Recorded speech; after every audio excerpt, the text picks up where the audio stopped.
그래도 또 독자니까, 시청자니까 또 했는데 또 중요하죠. 모혜님은 괜찮다고 하니까 감사합니다. 모니터링을 하시는 입장에서 네. 그러면 지금부터 시작해 볼까요? 네. 우선 아르테미스 먼저 이야기를 하겠습니다. 아르테미스는 뭐 로마에서는 디아나로 하고 달의 신, 뭐 사냥의 여신 그렇게 보통 얘기를 많이 하죠. 그래서 실제로 아르테미스 그림이라든가 동상을 보면 이렇게 반달로 토생달로 많이 표시가 되기도 하고, 우리가 뭐 아폴론 때도 이야기를 했지만 어머니가 레토 여신이고 레토가 낳은 그 쌍둥이, 이제 쌍둥이인데 아폴론보다 누나입니다. 먼저 태어났고, 그래서 그 신화에 보면은 아르테미스가 먼저 태어난 다음에 태어나자마자 엄마를 도와가지고 둘째 아폴론을 예, 산파 역할을 산파 하죠. 역할을 했다. 네. 그래서 산파의 신처럼 여기기도 해요. 네. 아르테미스를요. 근데 그게 되게 중요한 게, 사실은 야생동물의 여신인데 그 동물들 잘 나올 수 있게 하는 역할도 필요하잖아요. 아마 그래서 산파의 역할이 주어진 게 아닌가 그런 제가 생각이 어딘가에서 듭니다. 봤는데 네. 그리스 여인들이 아이 낳을 때 힘들 때 네. 아르테미스를 탔는데요.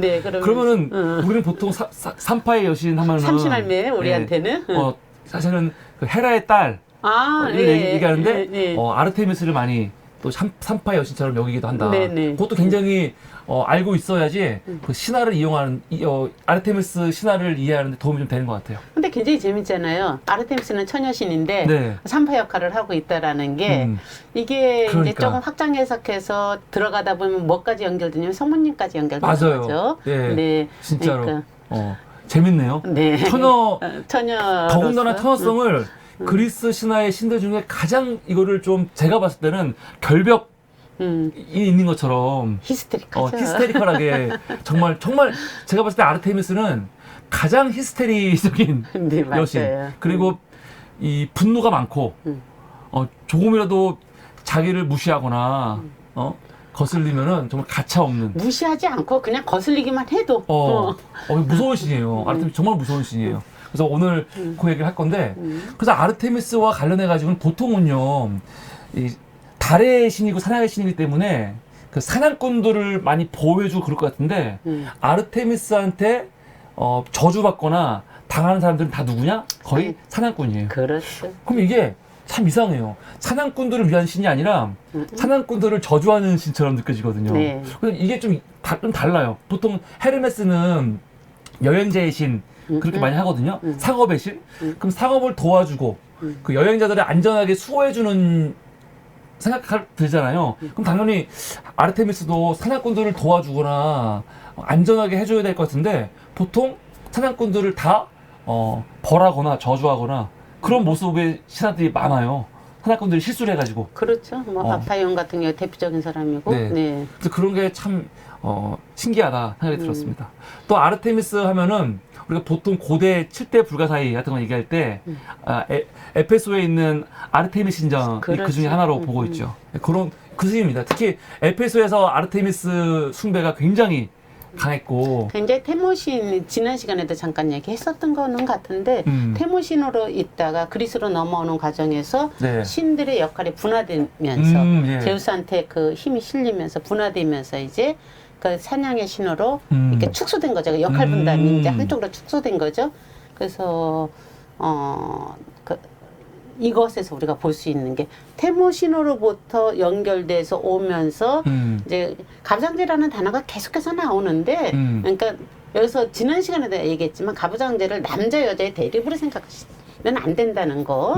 어떤 하나의 문명이 이렇게 발전해가는 그 과정에서 일어난 하나의 형태로서 우리가 일단 그 구조로서 이해를 하면서 인간 안에서 봤을 때 가부장제가 되면서 질서가 잡히는 과정에서 태모신의 그 모든 것이 있던 것이 분화됐다라는 걸로 이해하는 데 굉장히 도움이 되는 것 같아요. 그래서 아르테미스와 관련된 신화들 중에 뭐 여러 가지가 있는데, 우선 아르테미스를 좋아했던 남성들도 가끔 있어요. 많지는 않거든요. 아르테미스한테 사랑에 빠진 그런 이야기는 많지 않은데 가끔 있는데, 그 중에 하나가 앞에 보이는 강의 신 알페우스.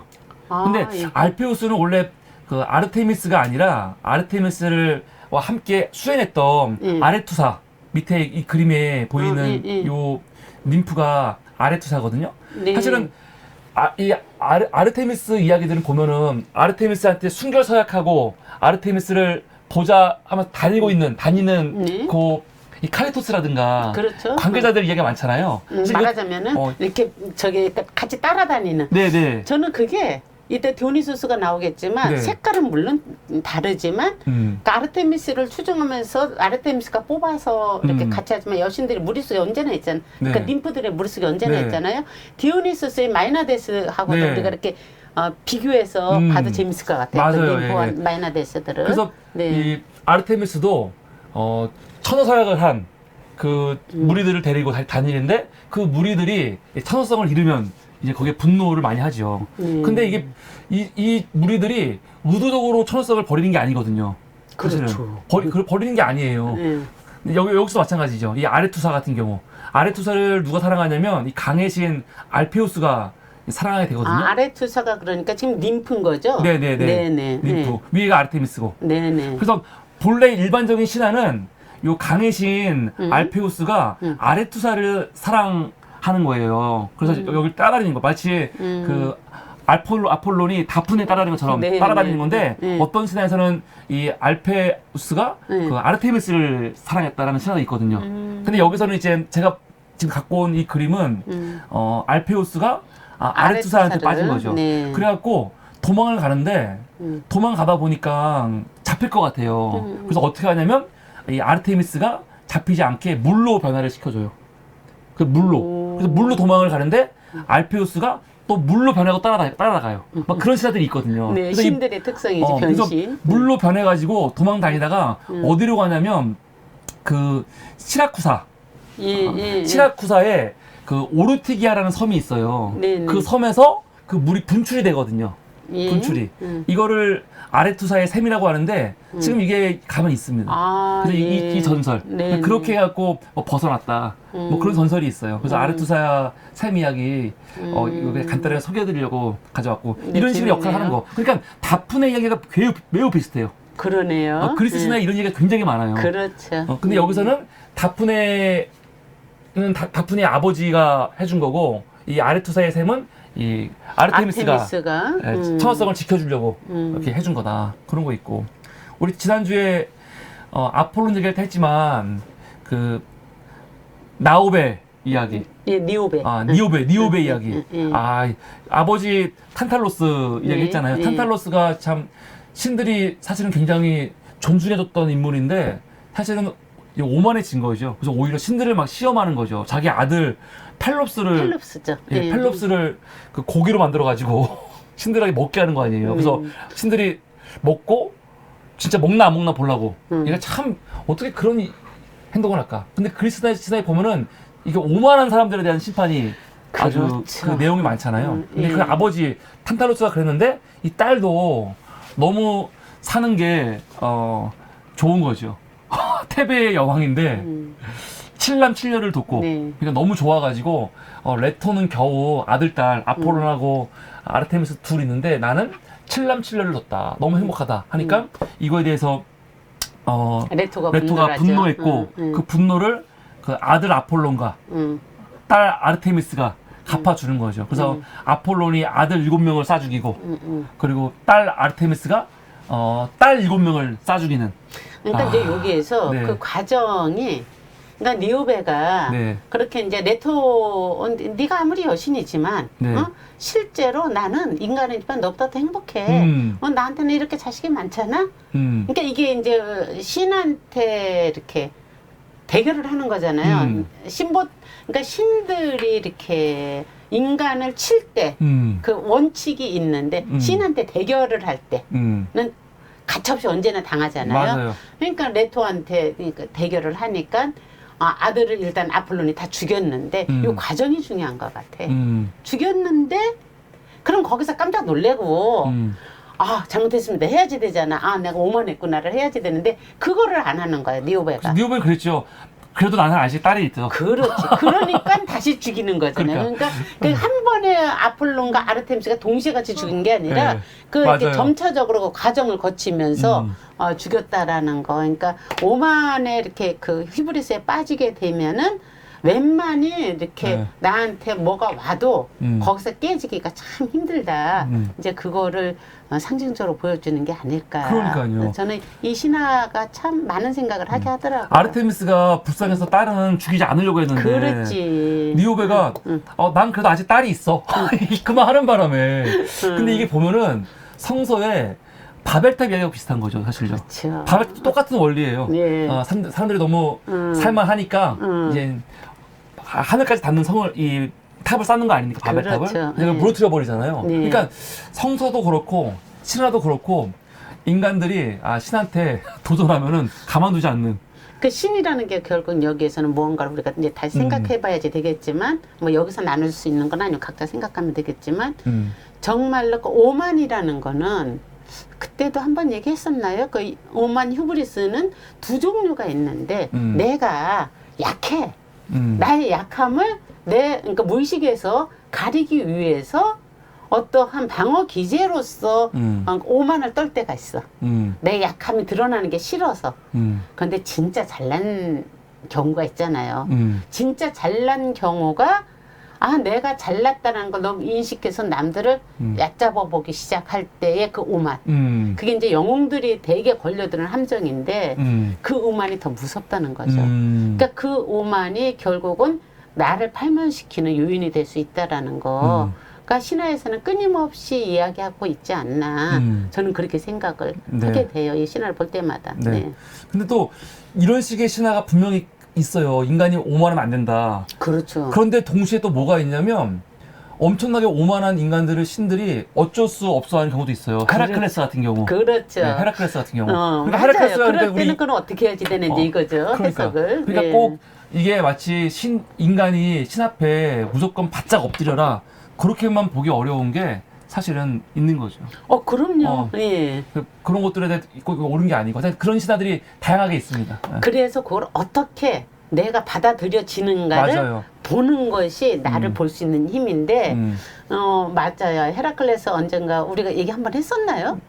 헤라클레스요? 네, 아직 안 했죠. 아직 헤라클레스는 정확하게 안 했죠. 네네. 중간중간에 워낙 많이 나오니까 네네네. 중간중간에 얘기했고. 그래서 이런 면에서 사실은 우리가 인간의 오만을 신들이 가만두지 않으니까 그 아담과 하와가 이 에덴에서 쫓겨난 것도 사실은 오만이잖아요. 그렇지만 그것에 대한 해석을 그렇죠. 양쪽으로 할 수 있다라는 네, 거. 우리는 그걸 오만으로 그 인식의 개념으로 쫓겨난 거냐, 아니면 해방된 거냐, 그렇지. 탈출한 거냐, 볼 수 있는 거죠.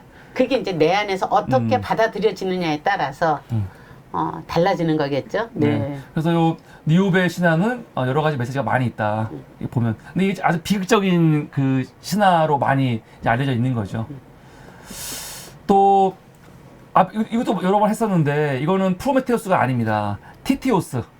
헤라의 사주로 델포이로 가던 그 레토를 겁탈하려고 했던 이 티탄 신이에요. 티탄. 근데 이 티탄 신을 아폴론과 헤르메스가 활로 쏘고 또 제우스가 벼락을 내려가지고 죽이는 거죠. 그런데 죽임으로 끝나지 않고 타르타로스까지 끌려가서 거기서 영원히 이 독수리가 간을 쪼아먹는 이런 형벌을 내리죠. 잠깐만요. 이게 네. 헤라의 사주로 네. 델포이로 이미 이제 아르테미스하고 아폴로는 난 그쵸? 레토. 그 이후에. 그러니까 얘네들이 엄마 레토. 네. 그러니까 이제 자기 남편 아폴로를 만나러 델포이로 가는 것을 막았구나 헤라가. 네. 네. 헤라가 끝까지 따라다니면서 괴롭히는 거죠. 네네. 레토를 아이만 못 낳게 하고 끝난 게 아니고 네. 그 이후에도 계속 괴롭혀요. 그래서 이땐 남편이 아니라 델포이니까 아들한테 가는 게 그쵸? 아폴론한테. 네네. 예. 그랬군요. 그런 거 있죠. 네. 그래서 이 이제 티티오스 이야기도 예. 있습니다. 프로메테우스 보통 보면 사람들이 이걸 프로메테우스로 오해하는데 프로메테가 아니고 티티오스. 티티오스. 이고요. 야 진짜 헤라가 헤라의 무서워요. 그 무서움을 네. 진짜로 헤라가 헤라클레스 괴롭히는 거, 또 디오니소스 괴롭히는 거 보면은 끔찍하죠. 좀 끔찍하죠. 근데 결국에 가서는 헤라클레스 같은 한 헤라 영광이라는 이름을 받을 정도로 네. 기어의 신들을 이기니까 네. 아니 신들을 이긴 게 아니라 그 모든 것을 해내니까 그 힘을 인정해서 그제서야 받아들여요. 그렇죠. 네. 근데 그 또한 굉장히 재밌는 어떤 요인인 것 같아요. 아, 또 티타노마카이아, 기간토마키아 때 보면은 신들의 전쟁이 있어가지고 올림포스 신들이 티탄 신들을 이기기 위해서 반드시 있어야 되는 인간이 존재가 필요했던 거지. 인간이 필요했잖아요. 그게 헤라클레스였고. 그러니까 그렇죠. 인간의 힘이 없으면 신들의 전쟁에서 이길 수가 없는. 그러니까 그게 아까 말씀하셨듯이 그러니까 신한테 무조건 복종하는 것만 휴브리스인 그것이 무조건 다 맞느냐? 그것만은 아니야라는 이야기 지금 이런 것이 껴 있는 거잖아요. 이쯤에서 저는 또 한 번 생각하는 거예요. 던지는 거지. 그 신은 누가 만들었는데 어디서 나온 건데 인간에 의해서 인간의 의식에서 신이라는 존재가 이렇게 떠오르게 된 거잖아요. 그렇기 때문에 인간들의 생각이 그 두 가지를 동시에 같이 갖고 있다라는 거, 그렇죠? 네. 다음은 이제 또 아르테미스와 연결해서 또 중요한 게 오리온. 왜냐면 아르테미스가 사랑했던 거의 유일한 대상이에요. 그렇죠. 오리온이. 그래서 이건 이탈리아 그렇죠. 메시나에 있는 오리온 분수거든요. 오, 그렇군요. 실제로 오리온 분수가 있어요. 네. 근데 이제 오리온 같은 경우는 신화가 여러 가지가 많이 있어요. 오리온이 결국은 죽는데 오리온이 왜 죽냐? 이제 앞에 보이는 이 거인이 오리온이거든요. 오리온은 거인이었고 그리고 엄청난 사냥꾼. 그러니까 아르테미스하고 연관이 있는 그 존재들은 다 사냥꾼이에요. 사냥을 잘해야 돼요. 그렇죠. 기본적으로. 그러니까 사냥의 그 그 궁수의 의미를 우리가 생각해 볼 필요가 있겠죠. 이게 오리온이고 이 그림이 어떤 그림이냐면 위가 이 케달리온.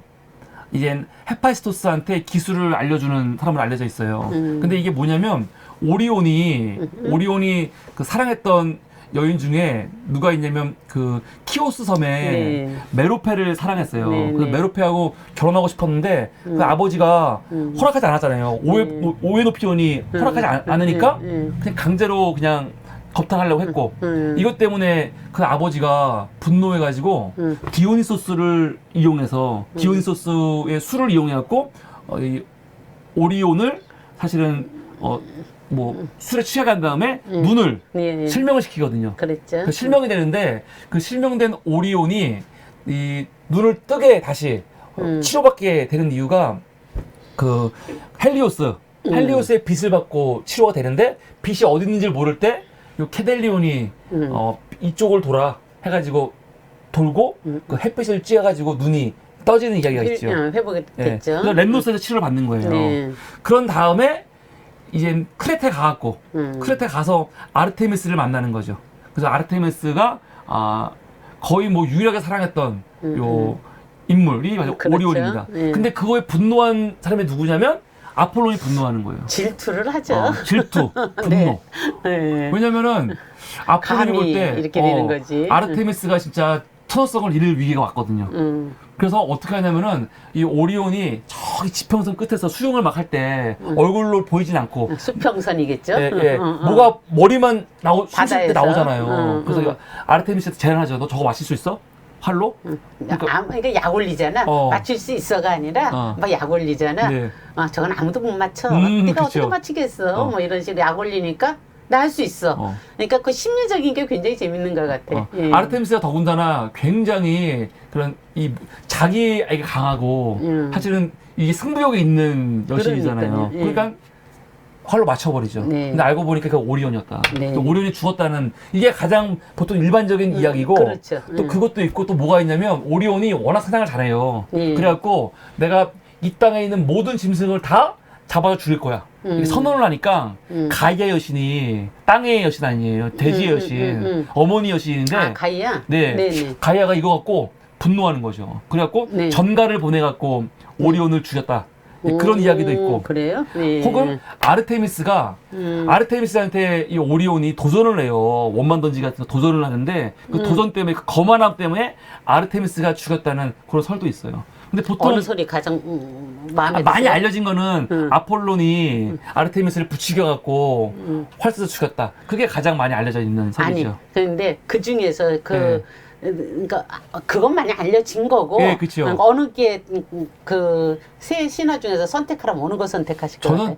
저는 지금 그냥 이 가장 일반적인 거. 저도요. 네, 그게 일반적인 거. 이제 그 분노에 대한 어떤 분노가 빚어내는 참상 이런 것들에 대해서 분노가 자기를 못 보게끔 하는 전형적인 분노라는 게 사실 긍정적인 것도 있잖아요. 분노가 승화됐을 때 이게 넓어지기도 하니까. 그리고 오만이 아르테미스가 인간들의 오만으로 자기한테 도전하는 거 못 견디하거든요. 그렇지. 근데 사실 오마스의 오만이 사랑하는 사람을 죽인 거예요.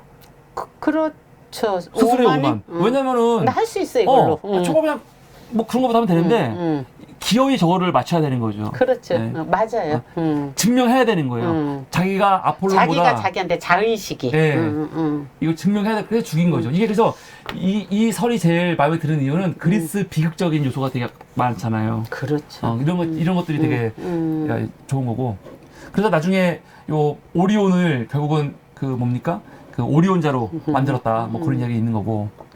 이게 유명한 이제 악타이온. 그렇죠. 악타이온 같은 경우도 설이 여러 가지가 있는데 악타이온은 사실은 참 억울하죠. 일부러 여신의 나체를 보려고 한 것도 아니에요. 그리고 악타이온은 사실은 테베의 영웅이에요. 네. 카드모스의 손자이고 네. 아주 유능한 사냥꾼이고 네. 그리고 실제로 그 켄타우로스 케이로는 제자예요. 네. 켄타우로스 중에서 케이로는 수장이제 제일 어른. 제일 어른이고 현자의 상징이잖아요. 그렇죠. 아킬레우스의 스승이고 사실은 케이론. 그 케이론의 제자란 말이에요. 네. 그리고 그 이하손과 함께 그 아르곤 원정대 중에 한 명이기도 해요. 네. 그러니까 대단한 영웅이고 대단한 존재인데 사실은 아마 이게 아르곤 여행 끝나고 돌아와서 그 사냥하는 중에 아르테미스를 만난 거죠. 아르테미스와 그 수행원들이 그 나체로 목욕하는 장면을 본 거죠. 우연히 본 거예요, 우연히. 근데 이걸 보고 아르테미스가 바로 옆에 활로 쏴서 죽이려고 했는데 활이 멀리 떨어져 있으니까 그 물방울로 튀겨서. 물로 튀기는 거죠. 근데 물에 닿자마자 이 물 닿은 모습이 이젠 사슴으로 변해버리는 거죠, 이게. 그래서 지금 사슴으로 변해가는 과정. 근데 되게 비극적인 게 사슴으로 변한 요 악타이온을 그 개들 있잖아요. 이 악타이온이 지가 키우는 그 굉장히 사냥개들. 사냥개들. 이 사냥개들이 찢어 죽이는 거죠. 물어 그러니까 죽이죠. 주인을 찢어 죽인 거지. 주인을 못 알아보고 그 사냥개들이. 그러니까요. 근데 이게 참 여기서 또 가슴 아픈 게 이 개 중에 이 라이라푸스라는 개가 있어요. 이 개가 사랑했던 개거든요. 얘가 지가 주인인지 모르고 찢어서 죽인 거 아니에요. 그래 놓고 주인을 기다려. 주인을 끝까지 기다리다가 결국은 굶어 죽어요. 그러니까 이제 여기가 이게 결국에 가서는 아까 말씀하셨던 이게 악타이온이 카드모스의 그 손자고 네, 네. 그러니까 테베 아까 맞아요, 니오베도 테베. 그렇고 테베가 그리스 신화가 어디에서 발생을 해요? 실제로 이게 이제 아마 아테나가 이렇게 융성하는 그 과정에서 네. 테베를 몰락시켜야지 되는 네. 상황에서 이제 그 영웅들 하나씩 죽인단 말입니다. 그러니까요. 거기에서 이제 제일 첫 번째 죽는 게 누구야? 오이디푸스. 그 비극적으로 죽이고 거기에서 테세우스가 이제 오이디푸스를 이렇게 저기 하면서 아테네를 이렇게 살려주는 거잖아요. 근데 네. 오이디푸스 죽이다가 아까 그 니오베의 그 아버지 탄탈루스 또 그 테베의 왕이야. 다 테베죠. 예. 그러다가 결국에 가서는 그 탄탈루스 그러니까 니오베 탄탈루스의 아들이었던 펠롭스가 맞나요? 그 맞아요, 펠롭스가 펠롭스. 또 우리 이제 나중에 하게 되는 트로이 전쟁과 또 연결이 되는 네. 그 자손들을 낳잖아요. 네. 이러면서 악타이온까지 이렇게 가면서 서서히 테베가 이렇게 해서 망할 수밖에 없었어. 라는 식으로 이야기의 흐름이 흘러갔다라는 맞아요. 거. 예. 이것도 우리가 한 줄기로 한번 볼 필요가 있다라는 거죠. 그리스 신화에서 아주 진짜 너무 어이없이 혹은 너무 비극적으로 죽는 사람들 다 보면은 다 테베 사람들이에요. 네, 그렇게 죽여져야지. 예. 그러니까 아테네라는 새로운 국가가 이렇게 신흥 국가로서 쓰는 거지. 맞아요. 예. 말하자면은 고려에서 조선으로 갈 때 고려와 연결되어 있는 사람들을 자연스럽게 이렇게 죽이는 것처럼 그런 어떤 인간 욕망의 흐름을 여기에서도 읽어볼 수가 있는 거죠. 네. 카드모스를 만든 사람이 테베를 만든 사람이 카드모스인데 카드모스죠. 사실 카드모스 이후부터 사실은 테베 몰락 얘기가 나와요, 계속. 그렇죠. 요것도 이제 재밌습니다. 그거 이제 보시면 나중에 오늘 좀 나오긴 나오는데 네. 한번 보도록 하겠습니다. 네. 이렇게 악타이온이 비극적으로 죽는 거죠. 그러니까 아르테미스가 자기 나체봤다고 이런 식으로 여기가 아르테미스가 있네요. 여기 머리에 이렇게 초생달 모양 있죠. 그렇죠. 여기 아르테미스의 이 모습. 그래서 이렇게 뿌렸는데 그거 맞고 이제 사슴을 변해서 예, 죽는 거죠. 그리고 이거는 이제 아르테미스의 그 수행원 중에 하나였던 칼리스토. 네. 제우스가 칼리스토를 보고 반해가지고 아르테미스로 변해갖고 간 거 아니에요. 그렇지. 그래서 관계를 맺은 건데. 그러니까 사실은 이게 참 그래요. 이 칼리스토가 다른 사람도 아니고 아르테미스인지 알고. 근데 임신을 해버렸어요, 이렇게. 그래서 임신하는 바람에 이 아르테미스가 이 자기들 그 공동체에서 그냥 빼버리는 거죠. 죽이는 건 아니고 네. 빼버리니까 이제 이 헤라를 피해가지고 또 동굴로 도망가고 그랬죠. 근데 이제 애가 그래서 이제 아들을 낳는 거죠. 아리카스. 아들을 낳는데 아이가 이제 밖에 나가니까 아들 데리러 나가려고 하다가 헤라한테 걸려가지고 헤라가 검으로 만들어 버리죠. 그러면서 아이는 못 키우고 아이는 이제 따로 인간들 손에 키워지고 시간이 지난 다음에 그 아이가 엄마를 보고 엄마가 아들인지 알고 다가오니까 곰이 온다 해갖고 아들 손에 죽을 뻔한 걸 이건 너무 심하다. 제우스가 보기에도 이건 그래도 너무 심하지 않냐면 제우스의 사실은 아들 아니에요. 너무 심하다 해가지고 결국은 이제 뭐 큰 곤자, 작은 곤자로 만들어뒀다. 네, 그런 이야기가 나오는 거죠. 이게 칼리스토 신화. 참 그쵸. 네. 그리고 사실 전 이것도 재밌는데 이거는 아르테미스하고 뭐 깊은 연관이 있을 수도 있고 없을 수도 있는 건데 아도니스. 네. 아도니스는 그리스 신화에 나오는 뭐 그리스 신화에는 다 뭐 엄청난 미남이라고 하니까 미소년 얘기하니까 근데 제가 봤을 때 그리스 신화에서 최고 미소년이죠. 한 명 뽑으라고 한다면은 이거는 아도니스죠. 네. 아도니스. 왜 아도니스냐면 아도니스는 사실은 페르세포네하고 아프로디테가 둘 다 보고 반해가지고 사랑에 빠지잖아요. 그냥 이 아도니스 신화도 되게 재밌는데 하여간 아도니스 같은 경우는 그 파포스 왕 키리나스와 왕녀 스미르나의 아들이거든요. 그러니까 아버지와 딸이 관계를 맺어갖고 낳은 아들이에요. 근데 이게 왜 그러냐면 이 왕이 자기 딸 스미르나가 너무 예쁘니까 자랑을 너무 많이 했어요. 아프로디테보다 이쁘다 막 그런 식으로. 그게 문제야. 그러니까 아프로디테가 이것 때문에 분노해가지고 두 사람이 아버지와 딸이 금기를 깨고 관계를 맺게 하는 거예요. 그래서 자식을 잉태한 거죠. 그런데 나중에 이제 그 스미르나가 이것 때문에 아버지를 피해가요. 아버지가 여러 가지 이유 때문에 자기를 위해를 가할 수 있다 해서 도망다니거든요. 그래서 아라비아 반도로 도망가갖고 결국은 뭐가 되냐? 이 몰량나무가 돼요. 모량나무. 모량나무. 임신한 상태에서. 네. 그러니까 좀 비슷해요. 세멜레가 이 디오니소스 임신한 상태에서 거의 죽어갈 때 거기서 아이를 빼내는 것처럼 빼서 이제 제우스가 자기 허벅지에. 허벅지에다가 집어넣는 것처럼. 네, 집어넣는 것처럼 그때 아마 디오니소스가 6개월, 7개월 정도 됐을 때거든요. 그래서 3개월 정도 집어넣잖아요. 네. 근데 여기서도 스미르나가 그 아들을 잉태한 상태에서 이제 모략나무가 되거든요. 그때 이제 출산의 여신 에일레이티아가 나와가지고 아이를 낳게 하죠. 그래서 그 아이를 아프로디테가 맡아요. 왜냐면 아프로디테 때문에 발생한 일이니까. 그래서 아프로디테가 그 아이를 또 비슷해 영웅처럼 나와. 상자에 담아서. 그렇지. 꼭 상자야, 꼭 상자. 상자에 담아서 그 아이를 누구한테 주냐면 페르세포네한테 보내는 거거든요. 근데 보낼 때 뭐라고 하냐면 절대로 열어보지 마라. 이것도 너무 비슷한 플롯 아니에요? 판도라 상자가 똑같죠? 절대로 돌아보지 마라. 성경에서 롯의 부인에게 소금 기둥 되는 거. 뒤돌아보지 마라. 뭐 그런 것처럼. 그래서 페르세포네가 이 아이를 상자에 담아 받은 다음에 열어보면 안 되는데 너무 궁금한 어떻게 거야. 안 열어봐? 열어봤어. 근데 열어봤는데 웃긴 거 뭐냐? 너무 잘생기고 너무 예뻐서 반하는 거죠. 정말로 사랑의 대상으로 반하는 거예요. 나중에 아프로디테가 아이를 찾으려고 와요. 왔는데 아프로디테도 그 아이를 보고 반하는 거예요. 사랑에 빠져. 둘이 막 싸워. 싸우니까 페르세포네는 보낼 수 없다. 아프로디테는 들어달라. 그 두 여신이 이 아도니스를 보고 반해가지고 이게 그냥 뭐 그냥 반한 게 아니라 연인으로서 반한 연인으로서 연정으로서 반하는 거예요. 그래서 둘이 싸움이 나니까 제우스가 중재를 하는 거죠. 4개월은 페르세포네와 함께 있고 4개월은 지상에서 아프로디테와 함께 있어라. 이거 비슷하지 않아요, 너무?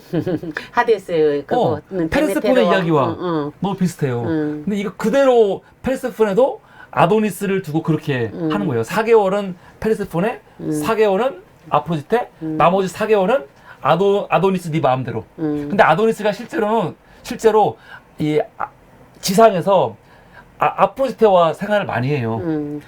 그래서 여기서 뭐가 나오냐면 그 아프로디테의 또 다른 정부 아레스가 있잖아요. 아레스가 그것 때문에 분노해서 활로 쏴 죽였다. 네. 그 설이 있고 아르테미스가 활로 쏴 죽였다. 네, 네. 그 얘기가 있는 거거든요. 네, 네. 여기서 아르테미스하고 만나는 건데 네. 그런 신화가 있습니다. 이것도 되게 재밌는 거죠.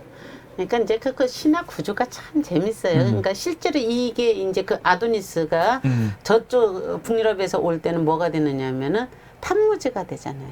아니 북유럽이 아니라 저기 메소포타미아 네. 그쪽에서 올 때는 탐무주와 에레시기갈 에레시기갈이 에레시기갈 말고 누구죠? 그 윗사람 저기 이시타르 네. 에레시기갈은 그 지하에 이시타르 있는 여신이요? 이시타르 예. 여신하고 탐무주와의 관계가 예. 아프로디테 이거 비너스하고 그 아도니스의 관계로 이렇게 변형됐다라는 해설이 있거든요. 네, 네. 저는 그걸 보면서도 참 재밌었어요. 네. 근데 지금 말씀하시는 거 이렇게 들으면서 참 근데 여기서 아레스가 죽였다면 이해가 되잖아요. 근데 왜 아프로디테가 아르테미스가 죽었느냐는 거지. 아르테미스 왜 죽였냐면은 아프로디테 때문에 아르테미스와 연관 있는 이 누구죠? 이 히폴리투스를 죽였어요. 네, 네. 근데 그거에 대한 분노로 죽이는 거죠. 그러니까 신들의 이 갈등 때문에 인간을 죽이는 이야기가 나오는 거예요. 그러니까 아도니스는 특별히 잘못한 게 없어요. 그냥 잘생긴 죄. 잘생긴 죄. 그렇게 그런 게 있고 멧돼지로 변해서 죽죠. 저기 아레스가 네. 멧돼지로 변해서 멧돼지 맞습니다. 사냥을 하다가 죽이잖아요. 맞습니다. 그러고 그러니까 있어요. 이제 아마 아르테미스와 연결되는 것이 그 멧돼지와 멧돼지 설화하고 연결돼서 아마 중첩돼서 네. 사람들한테 알려지지 않았나 네. 싶네요. 그러니까 멧돼지 사냥 같은 거 이거 되게 중요한 이야기인데 그것도 나중에 한번 기회 되면은 그런 거. 그러니까 제의라든가 뭐 그런 것들이 시합 있잖아요. 네, 그런 그렇죠. 것들이 왜 네. 있는지 알 수 있는. 그리고 또 하나 뭐냐면 헤라클레스의 과업 있잖아요. 네, 그냥 네. 헤라클레스는 어디나 다 껴요. 헤라클레스의 과업. 그러니까 에우리스테우스가 헤라클레스한테 12가지 과업을 맡기는데 헤라클레스의 세 번째 과업이 뭐였냐면 바로 캐리네이아의 암사슴을 생포하는 거. 근데 그 암사슴이 아르테미스와 연관이 있잖아요. 그렇죠. 그런데 문제는 뭐냐? 생포를 하잖아요. 생포를 하는데 본래 신들이 만약에 인간들이 이렇게 도전하면요 바로 죽이거나 가만두지 않거든요. 근데 아폴론과 아르테미스가 자기 암사슴 생포한 거에 분노해요. 그래갖고 미케나로 가던 중에 만나는 거예요, 헤라클레스를. 근데 만나가지고 뭐 하냐면 분노하는데 죽이거나 그렇게 못해요. 서로 이렇게 따지는 거지, 그냥. 따지는 정도야. 그러니까 야, 인간 헤라클레스가 어떤 존재인지 우리가 헤라클레스 하면은 힘이 센 장사 얘기하는데 그리스 신화에서 인간 헤라클레스가 갖고 있는 위상은 진짜 어마어마하다. 신들이 함부로 못해요. 근데 너무 재밌는 건 네. 그 헤라클레스가 어디 사람이냐? 테베 사람이라는 거지. 아, 헤라클레스 테베 사람. 그렇죠. 헤라클레스의 그 엄마 아빠가 사실은 테베의 적이잖아요. 네. 그러니까 이것도 또 아까 테베를 다 죽이면서도 네. 테베 가장 그 또 인간의 우두머리로는 테베 사람 헤라클레스를 또 이렇게 세워놓는 네.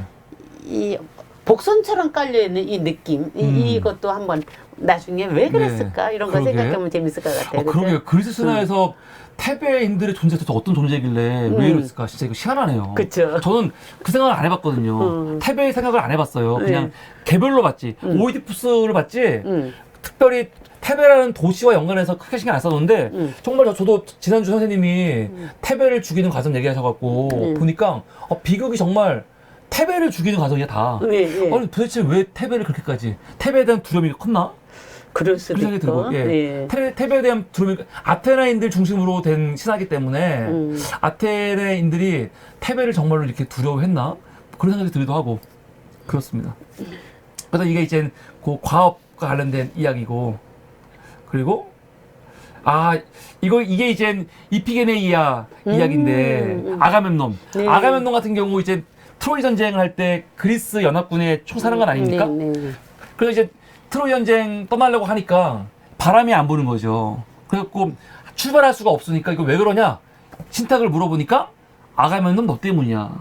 너가 그 신성한 숲에서 사슴을 잡았는데 사슴을 잡은 것 때문에 분노한 게 아니에요, 아르테미스가. 사슴을 잡은 다음에 이런 사슴은 아르테미스도 못 잡을 거야. 이렇게 오만을 떤 거죠. 거기에 아르테미스가 분노해가지고 사실은 그 전쟁에 개입해가지고 바람이 안 불게 했다는 거예요. 네, 그래갖고 그 무녀가 어떻게 하냐면 너의 이 아가멤논의 죄를 용서받기 위해서는 그 딸 이피게네이아, 큰 딸. 네, 이피게네이아를 제물로 바쳐라. 를 하는 거죠. 그래서 결국 제물로 바치려고 하는데 바치려는 순간에 아르테미스가 요 딸을 구해준다는 이야기죠. 이피게네이아를 구해주죠. 성경의 그 이삭 이야기가 똑같죠. 같죠. 정말 똑같아요. 아브라함이 이삭 딱 죽이려고 하는 사이에 하나님이 이삭을 해하지 마라. 여호와 이래. 얘기하는 거. 그 내용과 거의 유사한 이게 나오죠. 아르테미스가 이제 맞죠. 그 아르테미스의 그 분노가 아까 우리가 분노에 대해서 이제 분노의 승화에 대한 이야기를 잠깐 했었잖아. 그러니까 아르테미스의 분노가 에피게네아에까지 갔을 때는 승화되는 거죠, 이제. 그래서 결국 자기 이제 살려주잖아, 결국은. 살려줘서 자기 신전을 지키는 무녀로서 앉혀놓는 거잖아요. 이게 똑같은 게 하나 있었죠. 아폴론이 피톤을 죽이고 피톤의 아내 피티아를 아폴론 자기 델피 신전에 그 사제로서 여사제로서 주는 것하고 같은 맥락의 어떤 또 것도 볼 수가 있다. 그러니까 이제 저는 그 분노의 앞뒷면을 이런 신화를 통해서 같이 읽어내면 참 좋겠다라는 생각이 좀 들어요. 근데 이제 요 이야기는 여기서 끝나는 게 아니지 사실요. 왜냐면 이것 때문에 여러 가지 일들이 아가멤논이 사실은 이미 딸 피를 봤잖아요. 그러니까 트로이 전쟁에 가서도 그냥 물러날 수 없는 거예요. 헬레네가 온다고 해서 끝나는 게 아닌 거죠. 그리고 또 이것 때문에 돌아와서 부인에게 살해를 당하는 거죠. 그렇죠. 뭐 그런 것들. 그러니까 이렇게 돌고도 이제 우리는 그건 이제 트로이 전쟁에서 이피게네이아 편 같은 걸 하나 이제 만들어서 지금 나누고 싶은 이 이야기를 뭐 얼마든지 나눌 수가 있겠지만 또 여기서 우리가 뭐 다음에 해도 되지만 우리의 심청전하고 이피게네이아하고의 차이점 이걸 봐도 재밌을 것 같아. 심청은 지 스스로가 심청은 했잖아. 자발적 공연이고 여기는 속아서 아빠한테 속아서 이거 원래 너 아킬레스랑 결혼시켜줄 거야. 그렇게 속인 거잖아. 속인 거 아니에요. 그래서 아킬레스가 결혼할 줄 알고 왔는데 갑자기 죽인다고 하니까. 그러니까 마누라와 딸을 속여갖고 희생제물을 썼단 말이야. 그쵸. 심청이는 스스로가 내가 희생제물이 되겠어 라는 것이고 이 차이도 우리가 같이 한번 살펴보면 재밌을 것 같아요. 그러니까 옛날에는 우리 동양이나 서양이나 그 인신공양이 그냥 비례비례했던 것 같아요. 그렇죠. 비례비례했던 것 같아요. 그게 담겨 있는 거죠. 설화와 신화에 진짜로. 카니발이라는 게 축제의 어원이 거기서부터 출발하는 거니까. 그리고 이게 인간이 자연에 대한 공포가 얼마나 컸는지 알 수 있는 거죠. 자연에 대한 공포. 바람 부는 것 때문에 죽인 거 아니에요, 지금. 그렇죠. 트로이 전쟁에서 바람 불었는데 바람이 안 부니까 바람 불을 해서 죽인 거고, 심청이도 지금 바다가 가야 되는데 그 인당수 쪽에서 파도가 너무 세니까 죽인 거 아니에요. 그냥 자연현상에 대해서 인간들이 얼마나 두려워했는지. 그냥 기독교의 역할이 하나 있다면은 자연을 파괴한 것도 있지만 이 파괴한 게 뭐냐면 자연을 막 정복하라고 했잖아요. 이거를 해석을 잘못해가지고 정복을 해석을 해버렸지. 문제가 많았지만 그런데 사실은 그 정복이라는 게 때문에 인간이 자연에 대해서 공포로부터 해방된 게 있는 거예요. 그럼요. 그 또한 굉장히 큰 역할인 거죠. 큰 역할이죠, 그거. 진짜.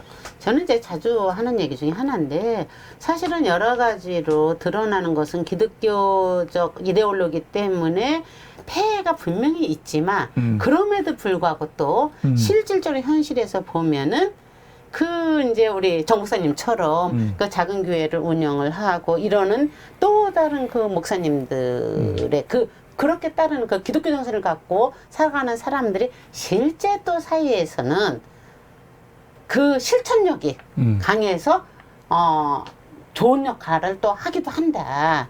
이게 이제 앞뒤가 두 개가 같이 맞물려 있는 거지 하나만 있는 게 아니다.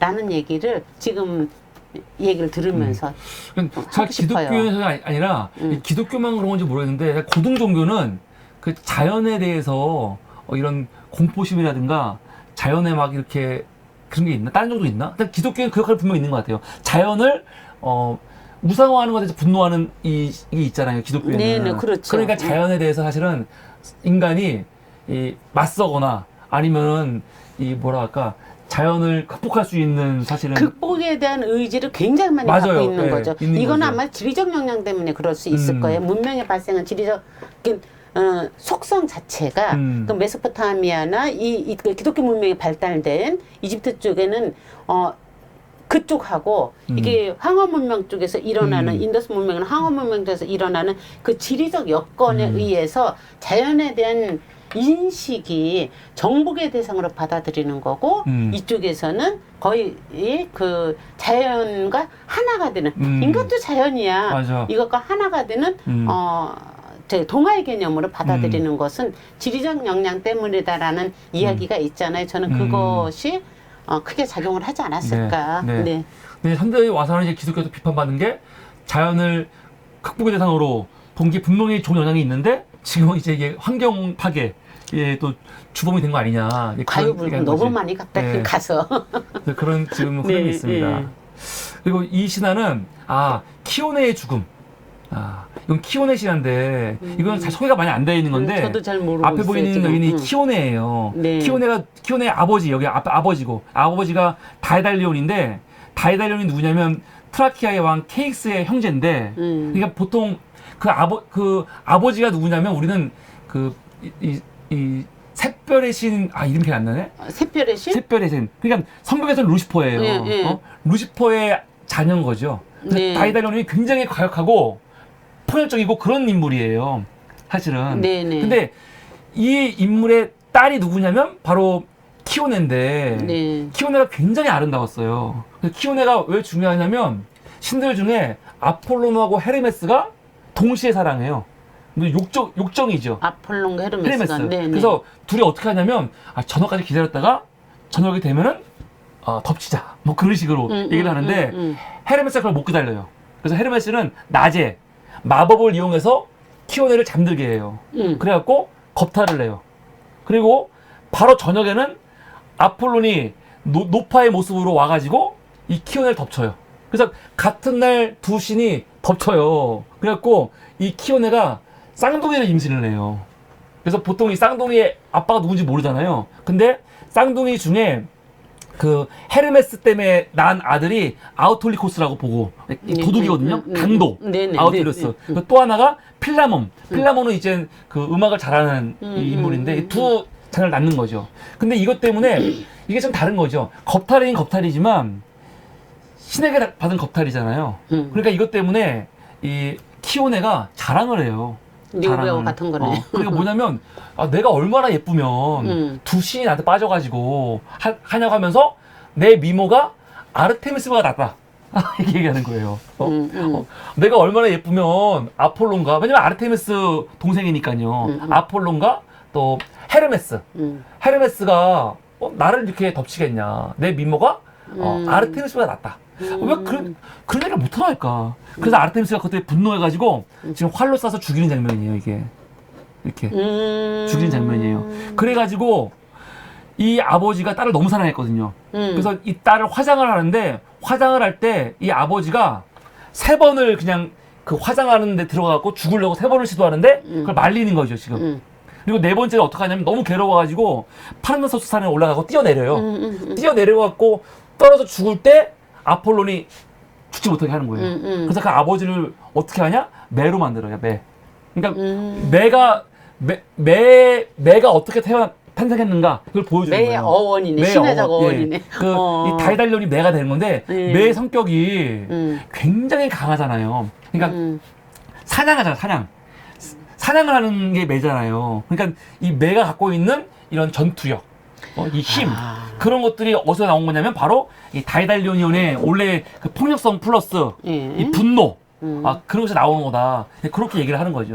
이게 키오네 신화. 그게 굉장히 재밌네요. 네. 그러니까 말하자면은 우리가 독수리를 생각하면 제우스가 떠오르듯이 네. 물론 바로 직접적이지는 않지만 매는 네. 아폴론하고 연결돼서 우리가 상상할 수가 있다라는 거죠. 한번 거치는 거지만, 네. 그러니까 아폴론이 결국은 다이달리온을 매로 매로 만들었으니까, 맞습니다. 예. 그러니까 자기의 분신으로 생각할 수도 있는 거니까, 네, 재밌네요. 그러니까 네. 매한테는 분노가 있는 거예요. 분노.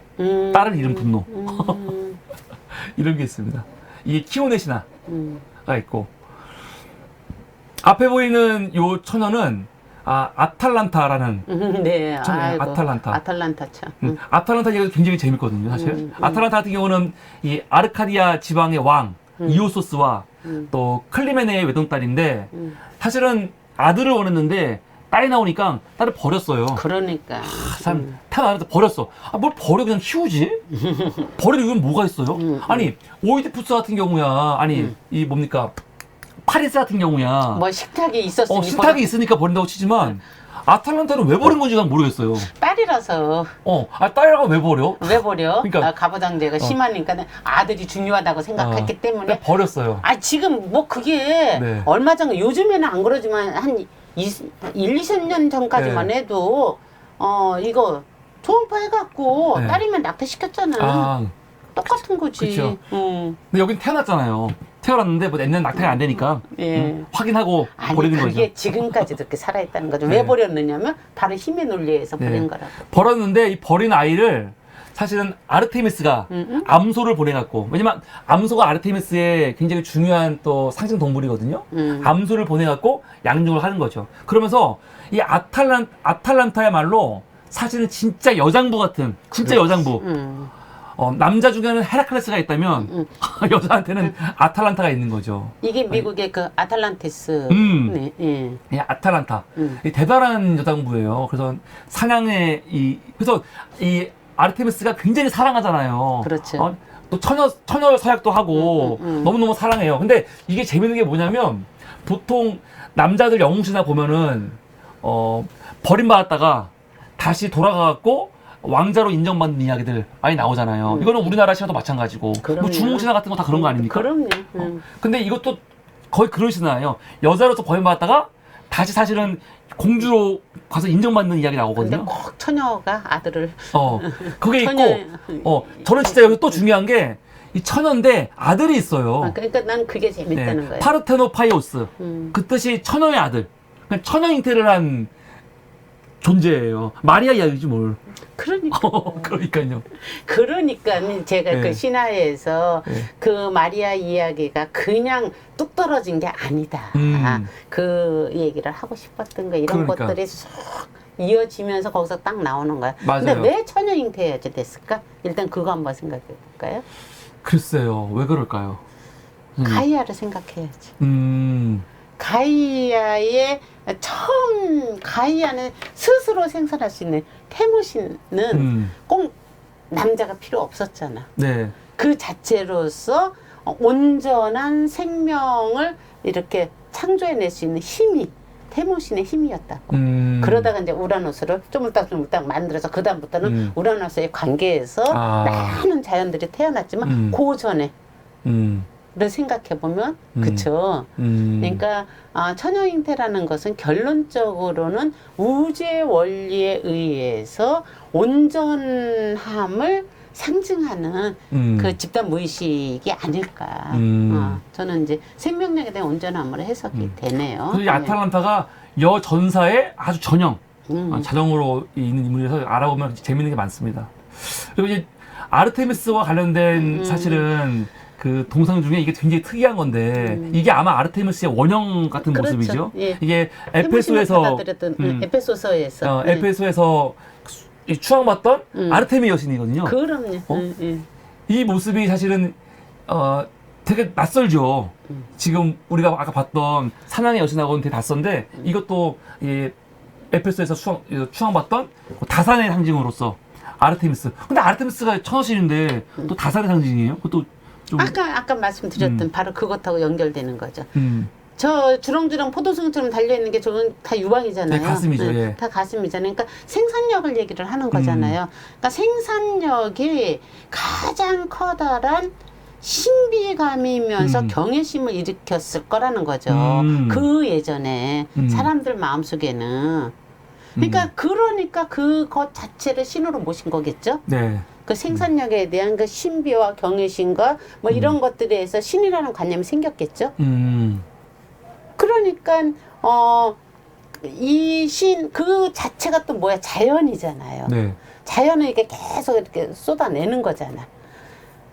그것이 이렇게 이제 오는 과정에서 분화되면서 아까 처음에 얘기했던 것처럼 분화되면서 네. 아 이건 사냥의 여신, 사냥의 여신이면서 숲의 여신이잖아. 숲에 있는 그러니까 서늘하면서도 약간 그 신선한 느낌이 있는 그 여신으로서의 그 역할이 분화된 거잖아요. 네. 그러니까 저는 이것이 그러니까 아르테미스가 멋진 처녀처럼 보여지는 그 모습의 한 부분만 따낸 것로 여기에서 거기서 따내진 걸로 그렇구나. 해석이 네. 되니까. 예. 그래서 아르테미스는 보통 그리스 야생 지역이라든가 산악 지역에서 숭배가 많이 되고 대표적인 곳은 에페소인데 에페소에서 이거 숭배받았던 거와 관련해 가지고 성서에도 나와요. 사도행전 19장에 보면 바울이 전도를 여기서 하거든요. 전도를 하니까 사실은 이 바울의 전도는 하나님 제외하고는 다 우상 아니에요. 그렇지. 그러니까 아르테미스 관련해 가지고 그런 단순히 종교적이 아니라 이 종교가 경제하고도 연관이 되거든요. 그러니까 경제와 연관했던 사람들이 막 분노하는 장면이에요, 이게. 보면은 그때쯤 되어 이 도로 말미암아 이 도는 이제 그리스도교도 적지 않은 수동이 있었으니 즉 데메드리오라 하는 어떤 은 장색이 은으로 아데미 이게 아르테미스죠.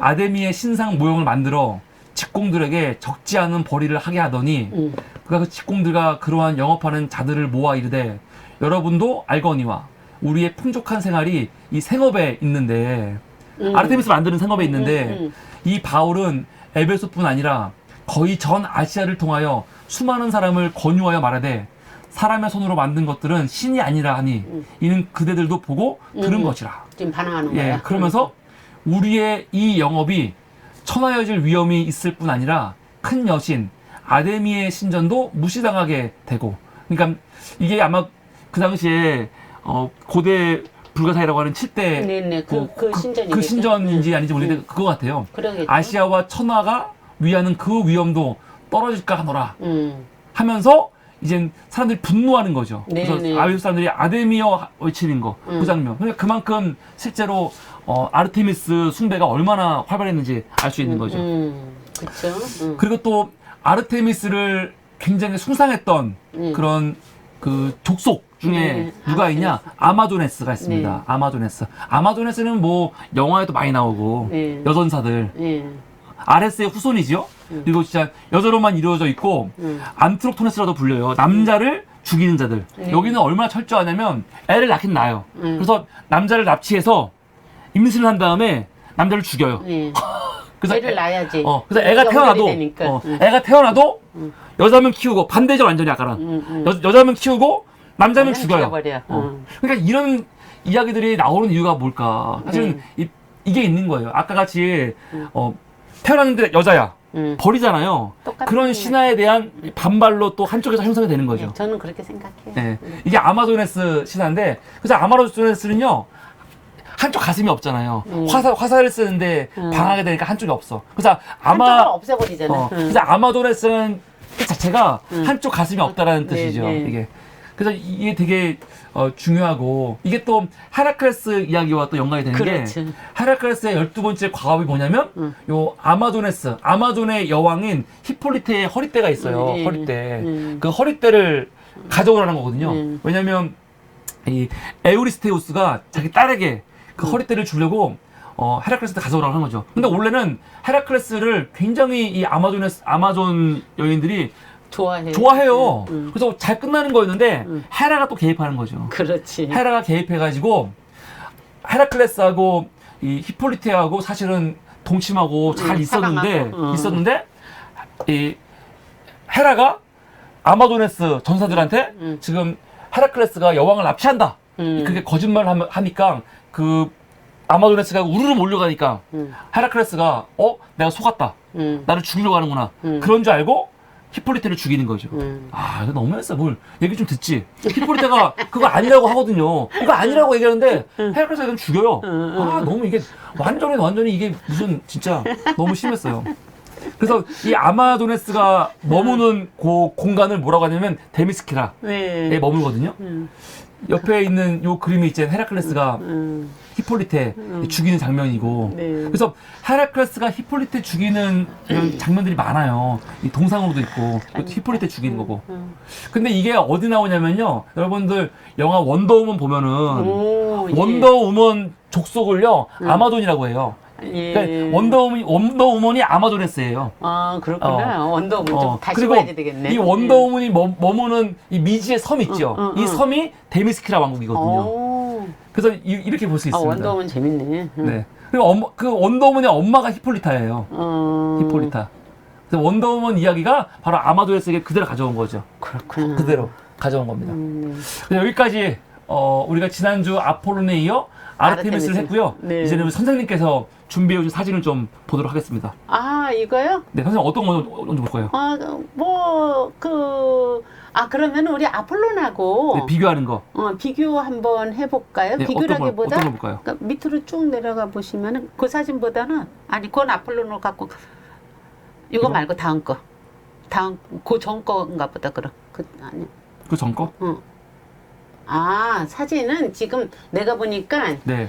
그 아까 그 니오베 아들 딸을 네. 죽이기 위해서 둘이 있었던 걸로 내가 이거 아폴론과 아르테미스 분노와 오만. 그거를 내가 하나 네. 갖고 왔는데 이거는 이제 제가 아폴론과 아르테미스를 같이 연결시켰을 때 둘의 공통점이 무엇인가? 아폴론과 아르테미스는 쌍둥이잖아요. 네. 아까 이제 우리가 얘기하는 과정에서 다 나왔던 건데 쌍둥이인데 이들의 기본적인 틀은 굉장히 이성적이다라는 거예요. 그리고 아르테미스도 이성이에요? 아르테미스도 이성적인 거죠. 그래요? 감정적이라기보다는 네. 그러니까 이성적이라는 것이 뭐 좋다 나쁘다가 아니라 머리로 생각하는 사람이라는 거죠. 저는 아르테미스는 제가 볼 땐 감성적인 것 같은데. 그렇게 해석해요. 그러니까 이거는 뭐 어느 게 맞고 틀린 네, 거가 네. 없는데 저한테는 네. 아르테미스와 아폴로는 이성적으로 해석이 돼요. 네. 그것의 기본 이성과 연결되는 그 기본 그 오브제를 저는 그 아까 그 둘의 활. 그러니까 활로 보는 건데 실질적으로 그 활. 그러니까 활을 쏜다라는 것은 뭐냐면 그 무언가를 맞추는 거잖아요. 네. 목표를 향해서 맞추는 거잖아요. 네. 이건 감성 갖고, 그러니까 감정적으로 되면은 할 수가 없는 거죠. 그렇죠. 굉장히 어떻게 보면 굉장히 흔들리지 않아야지. 흔들리지 않으면서 집중해서 맞아요. 조준을 해야 되는 거잖아요. 맞아요. 그러네. 활 자체가. 네, 그러니까 폴틀리가 그랬던가 하여간 죄에 대한 해석 중에 하나가 그런 게 있잖아요. 관역을 빗나가는 것. 네, 예. 이 관역을 빗나간 것을 죄라고 정의를 내린 그 신학자가 있는데 제가 알기로는 폴틀리로 알고 있는데 정확하지는 않습니다. 그렇게 그 활의 역할이 이성과 연결된다라고 저는 생각을 하는데 네. 그 이성과 연결이 됐을 때 나오는 것이 아까 말씀드렸던 오만의 휴브리스와 연결될 가능성이 많다는 거죠. 그 오만함이 결국에 가서는 많은 분노를 일으키는 거잖아요. 그 분노를 일으키는 그 분노가 사실은 굉장히 그러니까 가장 대표적인 건 이제 그 니오베의 아들 딸들을 다 죽인 거. 예. 물론 그 분노는 어디서부터 나왔어? 니오베의 오만에서. 니오베의 오만에 대해서 누가 분노했어? 그 엄마. 둘의 엄마인 레토가 분노를 했어. 네. 레토의 분노에 대해서 그 아들 딸이 결국 엄마의 그 원수를 갚는다는 네. 맥락에서 분노의 화살을 쏴서 다 죽여버리잖아요. 네. 그게 돌고 도는 거잖아요. 이 분노가 그쯤에서 아까 말씀드렸듯이 니오베가 아들 죽었을 때 끝났어야지 돼. 알아차려야지 되는데 알아차리지 못하니까 싸그리 다 죽잖아요. 이런 것이 분노와 오만이 엉켜서 이렇게 돌아갈 때 생명이 죽는데 어느 지점에서 그 분노가 승화가 될 때 분노가 이렇게 딱 그치면서 다른 태양이 있으니까 그림자가 있는 것처럼 밝은 쪽을 다시 이렇게 관점을 돌려서 봤을 때 이피게네이아를 이렇게 구해서 여사제에 그걸 놓고 아폴론이 피토는 죽였지만 피티아를 이렇게 여사제로 놓듯이 어떤 그 분노가 또 다른 역할로서 생명을 살리는 역할도 한다라는 맥락에서 저는 아폴론과 아르테미스를 같이 보면서 그 둘의 공통분모인 활의 역할에 대해서 좀 생각을 해봤어요. 그런데 이제 그것에 대한 전반적인 얘기를 우리가 약간 전반적으로 나누었는데 여기에서 아까 집중의 특성이 또 하나 뭐냐면은 잘 생각해 보세요. 무언가에 집중하면 나머지 주변이 안 보여요. 아, 그렇죠. 그렇죠. 맞아요. 그래서 몰두하고 집중해서 무언가를 이렇게 관역을 향해서 뚫어내는 그 힘이 있을 때 때로는 주변에 무관심해서 그렇죠. 많은 주변 사람들이 나의 의지와 상관없이 힘들게 되죠. 힘들어져. 맞아요. 이렇게 아까 아니 왜 죽여 왜 이래 뭐 이렇게 말씀하셨을 때 삶이 그 부조리 속에서 같이 굴러간다는 거죠. 그러니까 옳고 그름이 있는 게 아니라 그것이 같이 섞여서 움직여지는데 그 움직여지는 것의 방향성을 정확하게 봐야지 되지 않느냐. 나는 아폴론과 아르테미스의 그 활과 연결시켜서 그런 것들에 대한 생각을 좀 많이 해봤어요. 아폴론에 대해서는 아폴론의 그 참 슬픈 사랑들, 뭐 카산드라나 우리 지난 시간에 봤던 시빌레 모녀에 대한 사랑, 카산드라에 대한 사랑, 그 다음에 또 아까 말했던 다프네에 대한 사랑, 이것도 자기가 옳다고 생각하는 것에 대해서 집중해서 그냥 가는 거잖아요. 자기 방식대로. 그래서 그럼 여성들은 남성들이 아주 뭐 완벽해 보이지만 너무 이성적이고 그런 것들을 안 좋아하는 것 같아요. 그러니까 아폴론이 그렇게 거절하죠. 그럼요. 이성적인 진짜 이성적인 너무 거 점잖고 뭐냐면 그런 거 안 좋아하나 봐. 아니 진짜 이성적인 거 뭐겠어. 상대도 볼 수 있는 힘이 진짜 이성이지. 그 로고스는 태초에 말씀이 있었을 때 말씀이 로고스는 이 감성과 이성을 같이 품은 상태의 이성이라고요. 그런데 내 쪽만 옳다고 생각한 반쪽짜리 이성을 안 좋아하는 거지. 그 둘을 다 같이 볼 수 있는 이성은 좋아해. 아, 그렇구나. 예. 그쵸? 맞아. 어쨌든 저는 그러면 아폴론이 제대로 사랑을 이룬 적이 없어갖고. 아폴론이 사랑을 이룰 수가 없었지. 완벽해 보이는데. 그런데 결국에 가서 어느 지점에 가서는 아폴론이 사랑을 이루지 못했던 것이 우리 인간한테 들어있는 그 오만이라는 거죠. 근데 본인이 사랑을 이루지 못하니까 자기 누이도 사랑 이룰까봐 질투해가지고 오리온 죽이게 하잖아요. 그러니까요. 그게 내 주변에서 보자고. 내 주변에서 얼마나 내 안에서도 그런 게 그러니까 내 안에 아폴론도 있고 아르테미스도 있단 말이에요. 내 안에서 어떤 감정이 움직일 때 이건 아폴론적인 것에 내가 치우치는 거구나.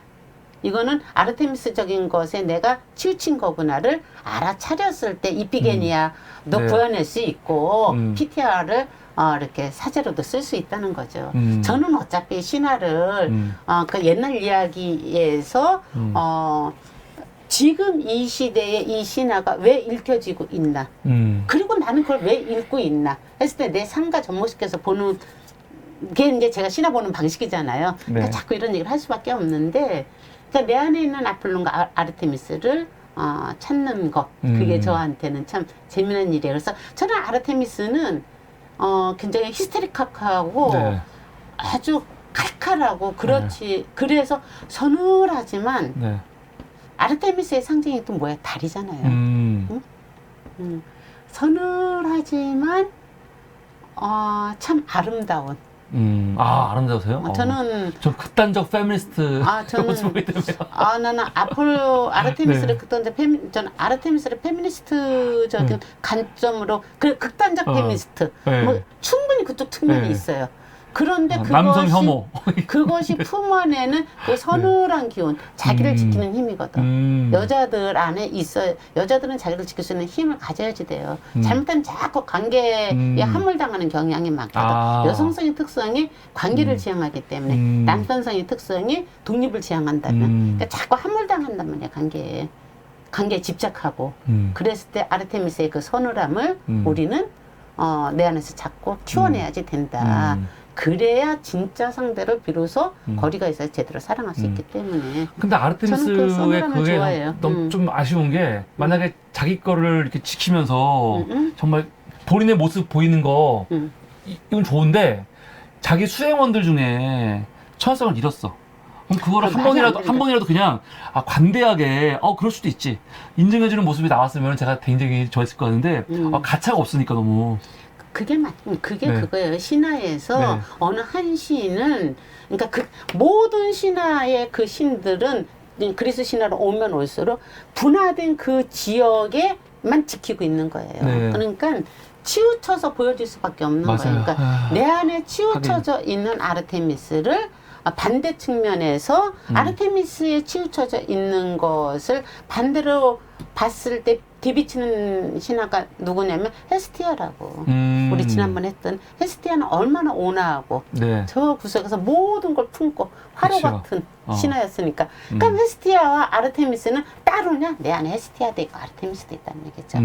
너무 아르테미스적인 걸로 싸늘하게 나갈 때는 헤스티아적인 그 온기를 내 안에서 찾아야지 되는 거고. 이런 맥락으로 우리가 해석을 했을 때 아르테미스의 그 서늘한 기운은 어떤 방어 기제로서 내가 나를 지키는 힘을 여인들이여 가지십시오. 네. 이 얘기를 하고 싶은 거죠. 그렇죠. 그래서 제가 제 입장에서는 저런 여자 만날까봐 무섭다. 그런 게 있고. 그러니까 그럴 수가 있겠죠. 아까 네. 이제 그거 전체 그림 좀 한번 띄워줘 보실래요? 전체 그림이요? 예. 어떤 그림을 뜰까요? 그래서 찾은 게 그거예요. 제가. 이거? 제가 서늘한 힘. 그래서 서늘한 힘이면서 저 달. 네. 달이 이제 아르테미스. 결국 아르테미스로서 이야기를 네. 상징을 하기 때문에 제가 아르테미스의 이미지로 제 사진에서는 이 사진을 뽑았습니다. 네. 그 다음에 그 옆에 달의 여신. 이제 우리가 아폴론. 아폴론. 네. 아폴론 이게 이제 국립현대미술관 지어질 때 이렇게 네. 쫙 써여졌던 건데 하늘을 향해서 있는 저 당당한 거. 당당함. 그래서 저는 당당하고 멋있는데 여인들이 안 좋아해. 아폴론을 제가 이 그림으로 선택을 했어요. 아폴론 참 멋있는데 음악도 잘하고 정말 가무도 잘하고 이성적이고 여인들이 안 화도 좋아하는 쏘고. 이유를 정확하게 네. 아셔야지 됩니다. 네. 그래야지 아폴론이 네. 뭐라 그럴까? 그 디오니소스적인 것과 섞이죠. 그렇죠. 예. 디오니소적인 것과 섞여서 멋있는 그 틴카가 될 수 있는 거죠. 그럼요. 예. 자, 여기까지 그리고 하고 이 아폴론과 전혀 반대. 디오니소스랑 전혀 반대의 타야지. 이제 디오니소스 이야기를 그러죠. 한번 해보려고 합니다.